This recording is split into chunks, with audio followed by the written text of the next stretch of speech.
du siège de l'hôtel de la Primature et en route pour la réunion bilatérale qui a eu lieu au Palais des Congrès, le cortège des deux chefs du gouvernement a marqué une escale au mausolée Marien Ngouabi pour le dépôt de la gerbe de fleurs et le recueillement sur la tombe du président Marien Ngouabi.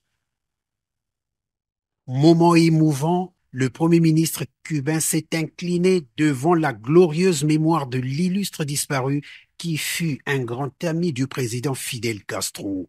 Dans le livre d'or qu'il a signé, le Premier ministre cubain a écrit, je cite, « C'est un honneur au nom du gouvernement et du peuple cubain de rendre hommage au président Marien Ngouabi, grand ami des Cubains et du commandant en chef Fidel Castro.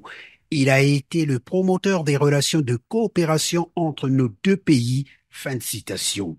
Après le mausolée, cap sur le Palais des Congrès où les deux délégations congolaises et cubaines ont célébré et magnifié les 60 ans d'établissement des relations d'amitié et de coopération axées entre autres sur la santé, la formation des jeunes médecins congolais à Cuba et l'accueil des médecins cubains dans les établissements hospitaliers du Congo. Le Congo a toujours été aux côtés de Cuba dans tous les domaines internationaux. Nous avons eu des conversations magnifiques avec notre frère, Monsieur le Premier ministre. Nous avons fait un parcours de toute notre histoire ensemble. Nous avons identifié dans cette réunion si importante tout ce que nous pourrons faire en matière de santé, de la technologie, de la culture, du tourisme, des sports, défense, dans tout ce qui concerne l'énergie, pour ne mentionner que quelques domaines. Et j'aimerais profiter pour donner une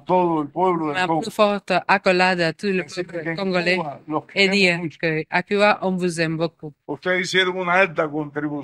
avez fait une très grande contribution à la formation de notre nationalité.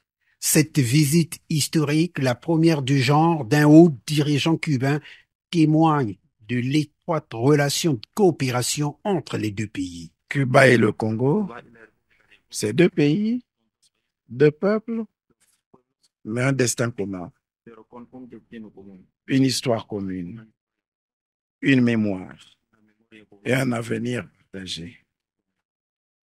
Une relation fraternelle et fusionnelle. Nous avons donc intérêt à célébrer cela. Et c'est ce que nous avons magnifié au travers des rencontres que nous avons depuis hier, dès que j'ai accueilli sur le sol congolais Monsieur le Premier ministre.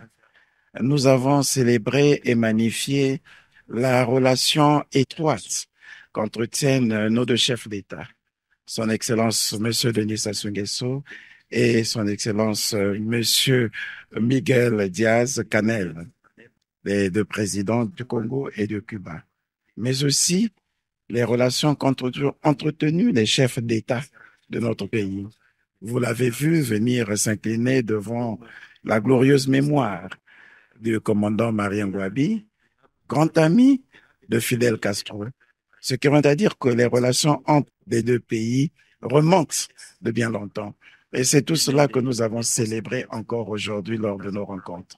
L'agenda de la visite officielle du Premier ministre cubain à Brazzaville prévoit pour ce soir un dîner officiel offert par le Premier ministre congolais à son homologue cubain avant son retour ce mercredi.